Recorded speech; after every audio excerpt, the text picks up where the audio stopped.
When I was 3, I deliberately sought out human traffickers.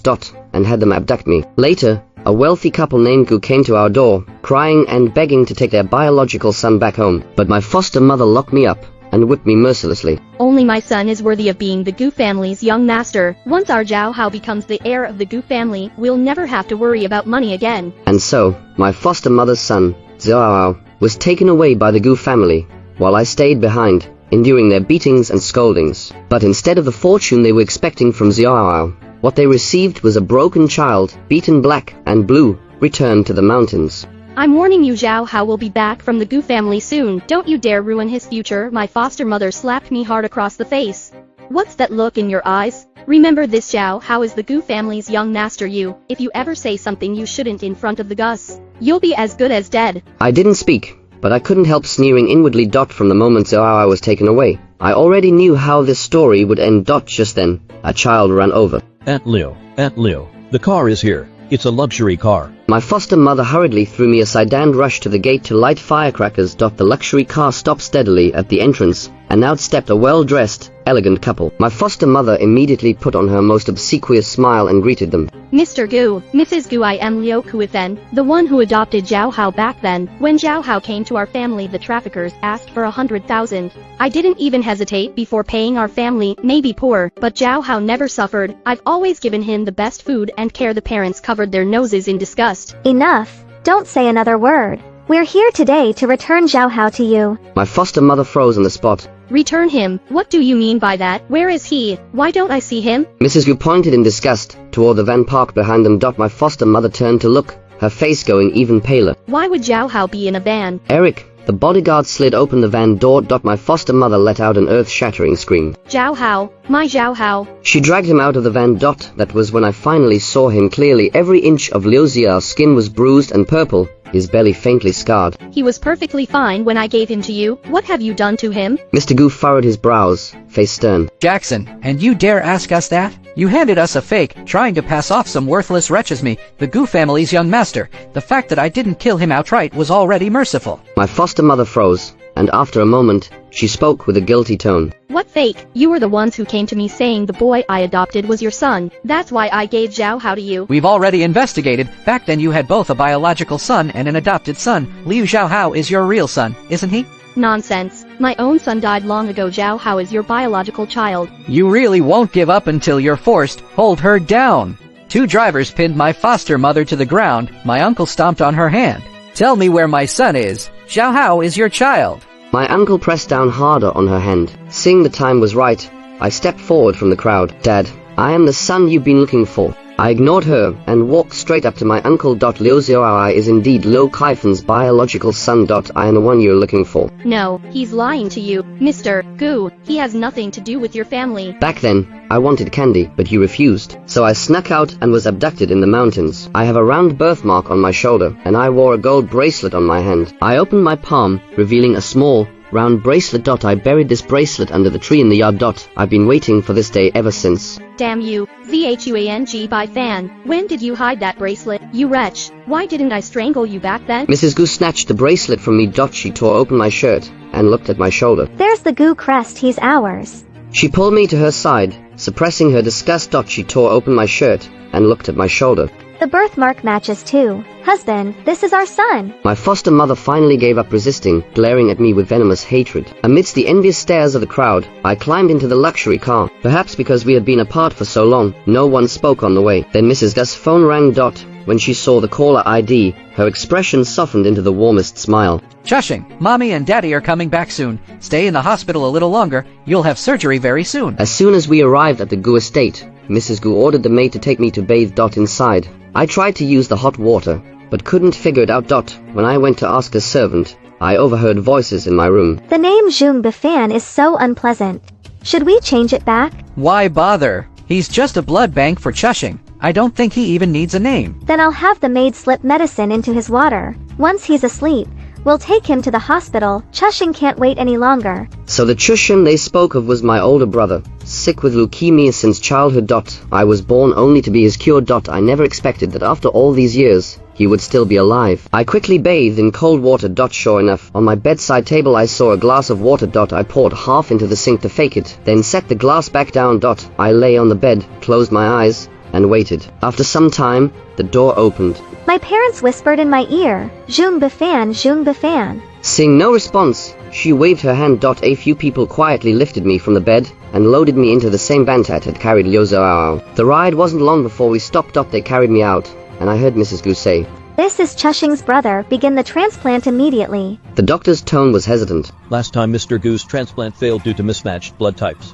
His body is already rejecting it. If this one fails to, his life will truly be at risk. I recommend waiting for the test results. Chushing can't wait.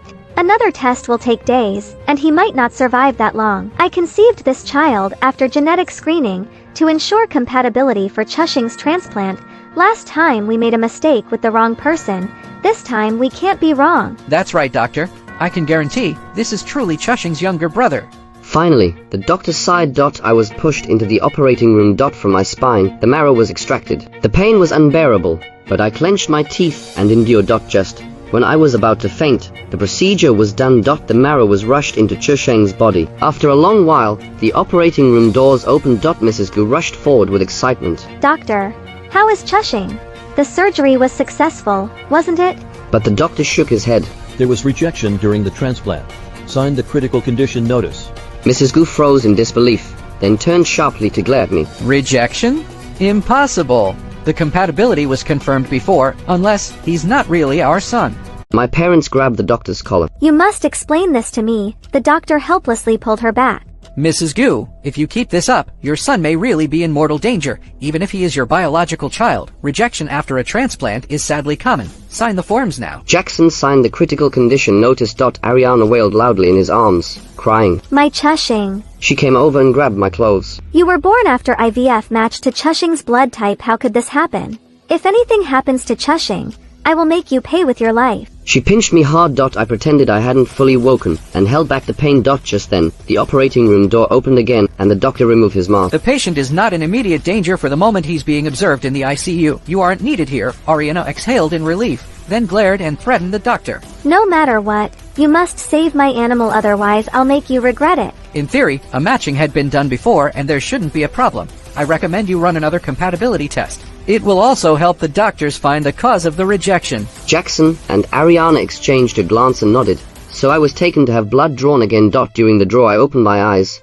and slowly came to. I feigned ignorance and looked at Ariana with panic. Mom, what happened to me? Am I going to die? Ariana was momentarily angry, but she controlled herself and spoke as gently as she could. You suddenly fainted while sleeping. We brought you in for a checkup. I watched her, forcing composure, and smiled inwardly. Thank you, Mom. How about my brother? Is he here in this hospital too? I miss him so much. I want to see him. Ariana hurriedly shook her head. He's in another hospital. We'll take you to see him next time. I pretended to be disappointed and nodded. The matching results would still take a few days. Then the driver took me home while they stayed with Chushin at the hospital. When all the servants were asleep, I went to the second floor using the route from my memories to the Gumana study. The door was locked exactly as I remembered. I pressed the hidden compartment switch and entered the safe code I had memorized for years. The safe opened, and inside was only a small notebook. My hands trembled as I flipped it open. Inside were records of the Gu family's crimes. Over the years. Every entry was shocking. The latest victim was Liu Zhao. They had even injected him with drugs that dulled the mind, ensuring he would never reveal the truth. Staring at those horrifying records, I was about to take out my phone to snap photos when I heard voices outside the door. What if Eric really isn't a match? Then we see what he's worth. If he can't be sold, send him to the labs for experiments. I quickly shut the hidden compartment and hid behind the curtains. Luckily, they didn't come into the study. When their footsteps faded, I took the photos, put the notebook back, and hurried back to my room. I uploaded the photos online and set them to auto-release. The exact day the test results would come out. I also contacted reporters, arranging for them to be at the hospital to witness the breaking news. After that, I waited patiently for the results. The day arrived quickly. Mr. and Mrs. Gu received the call early in the morning and took me along to the hospital. Mrs. Gu grabbed the report from the doctor's hands. Her eyes scanned quickly, and she gasped in shock. Not a match? How is that possible? It should have been compatible. Maybe he grew up and his body changed. We'll figure something out. We have money. Harry will survive. He signaled the guards to take me to the basement. I looked at them calmly and spoke. I'm not going to the basement. Mrs. Gu suddenly laughed. Harsh, venomous, and sinister. Did you really think we brought you back because you were a young master of the Gu family? You were too young when you were abducted. Maybe you don't remember. From the moment you were born, your only purpose was to extend your brother's life. Now you're useless. She turned to the guards. Take him away. The guards moved in to seize me, dragging me toward the basement. But just then, a swarm of reporters rushed into the hospital. Microphones and cameras shoved toward the faces of Mr. and Mrs. Gu. Mr. Gu, Mrs. Gu, is it true that you've been involved in illegal dealings for years? The two of them froze, stunned. They scrambled away from the microphones. What are you saying? I can't understand. Get out of here. Don't affect my son. To the reporters, stepping forward, you're putting the mics right up. You've done all kinds of wicked things, worse than animals. Your own son is gravely ill. His life's hanging by a thread. Is this what you call karma? That sentence stabbed Mrs. Grant to the core. Get out. Who said my son's fate is uncertain? My son is perfectly fine. Mrs. Grant protected him and fixed a serious look at the reporters. The Grant family has always run its business lawfully. You're slandering us. The Grants can sue you. Please leave the hospital. But the reporters dug out their phones and showed Mr. Grant. Mr. Grant, there's evidence of alleged crimes trending online.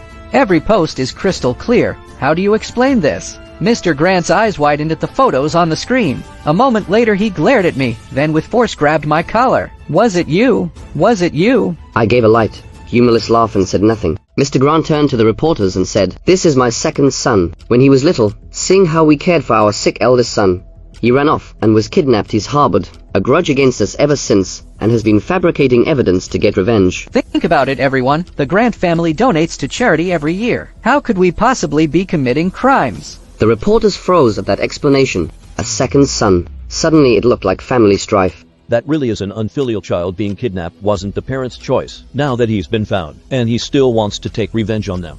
A hint of smugness tugged at the corner of Mr. Grant's mouth, but he quickly suppressed it and adopted a sincere tone toward the reporters. Please, everyone, go home. The Grant family will cover your transport and lost wages costs. The reporters began to turn away. I took advantage of the moment when Mr. Grant's guard was down and pushed into the middle of the reporters, shouting at the top of my lungs. I can testify. The reporters tried to reason with me. Why are you being so stubborn? Now that he's been found, go live with your parents and stop wasting our time. I looked toward the reporters. Go down to B1. There's the Grant family's laboratory and operating theater. That's where the Grants carry out their procedures. Mr. Grant and Mrs. Grant immediately panicked. Mr. Grant pulled out his phone to call. A shouted, "Quick, they're going to call." A reporter booted Mr. Grant's phone away. Other reporters pulled out their phones to call the police. The rest of them forced Mr. and Mrs. Grant down toward the basement. Mr. Grant glared at me with fury. Eric, how did you know? I smiled without answering. When we arrived, they were preparing for surgery. The reporters were stunned, cameras clicking as they snapped photos, everyone calling their desks to try to grab the headline. For a moment no one was watching Mr. Grant. Suddenly he reached out and grabbed my throat. Jackson, it's over for me anyway.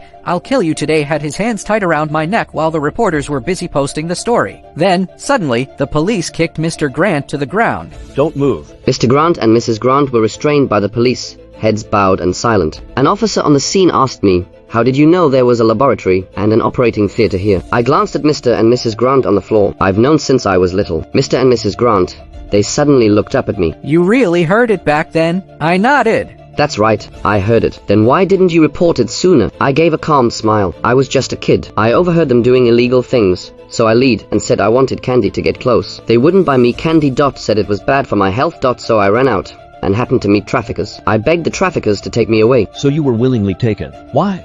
That's right, they said candy was bad for my health, but it wasn't about caring for me. They were worried my body might have problems. I was created as a matched embryo via IVF so I could always donate bone marrow to a Jack, basically a mobile blood bank for him. Everyone was stunned. When Mr. Grant heard me expose their secrets, he shouted angrily, "You're Wedjack's brother. So what if he donates blood or marrow to him? It doesn't affect you. How dare you paint us like this?" Yeah, lots of strangers donate marrow these days. Donating marrow won't ruin your health. Anyway, your parents not letting you have candy was supposedly for your own good. After all, you are their biological child. They wouldn't hurt you. Mr. Grant is committing crimes, And that much is clear. but you running off with traffickers like that was reckless. I let out a cold laugh. No kidding. From a young age I couldn't do anything. They didn't let me go to school, didn't let me play with the other kids. All because I was meant to be on standby to give blood to Chu Sheng. In the ground house I wasn't treated like a living person, but like an object. Something that couldn't move. When I was 3 I passed out from too much transfusion. They pinched me awake and kept transfusing me. I wanted to ask if you have 2 sons. Why treat me and Wajak so differently? After I finished, reporters and the police were shocked. The Grants are monstrous. Lock them up now. Their hearts are black. Even if the second son was born for the elder brother, that's no excuse for abuse. Mr. Grant tried to defend himself, saying Chu Sheng's health was poor, and that I was healthier, so of course he paid more attention to him. You were very sensible as a child. Why be so picky now? He said this with an air of smugness and kept talking. Just then, a nurse hurried over. Mr. Grant, Mr. Rejak was declared dead 5 minutes ago. Please accept our condolences. Mr. Grant and Mrs. Grant froze, as if turned to stone, speechless. Moments later Mrs. Grant's cries filled the air. How could Wejek be dead? Even if the blood types don't match, they're biological brothers. How could this happen? Compensate me for my son. Compensate my son. What are you standing there for? Go save my son. He suddenly grew monstrously strong, wrenching free from those restraining him. He clamped his hand around my throat, snarling, "Are you satisfied now? Your brother is dead. Why didn't you die instead for Wejak? It's your fault I couldn't see him one last time. I'll kill you." The police immediately pried Mr. Grant's hand off me. I smiled and shook my head. I'm not your second son. Little Han died not long after he was taken. Mr. Grant was so shocked he loosened his grip on my neck. Then who are you? Why are you pretending to be Little Han? Little Han ran from the Grant family and begged the traffickers to take him. That's when he met me.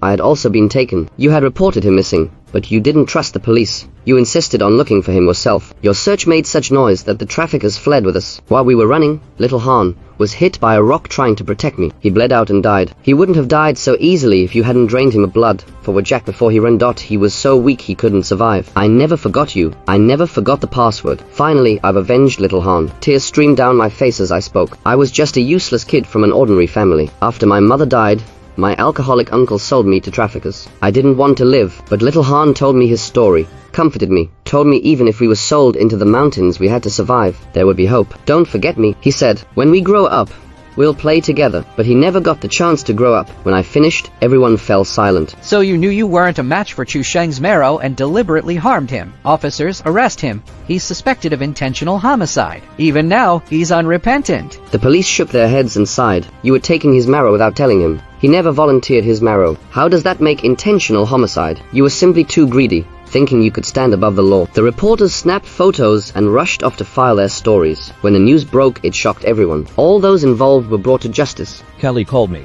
saying Liu Xiaohao's health was poor and asking me to send him money for supplements. I hung up immediately. Area used all the liquidated assets to compensate the victims. The best thing was that we'd arrived at B1 just in time.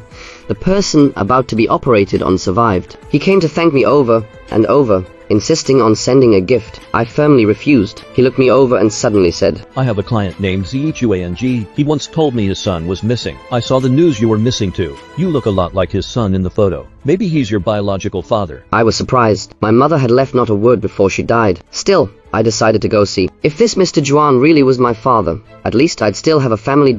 When he saw me, he burst into tears. You look exactly like your mother. He hugged me and cried, begging me to come home with him. Even though he sounded certain, I insisted on a DNA test. The results showed I really was his biological son. He took me home and renamed me Tom. At home there was a cute little brother, his round eyes so much like little hands. He ran up to me, clung to me, and kept calling me brother. At last, I truly had a real home.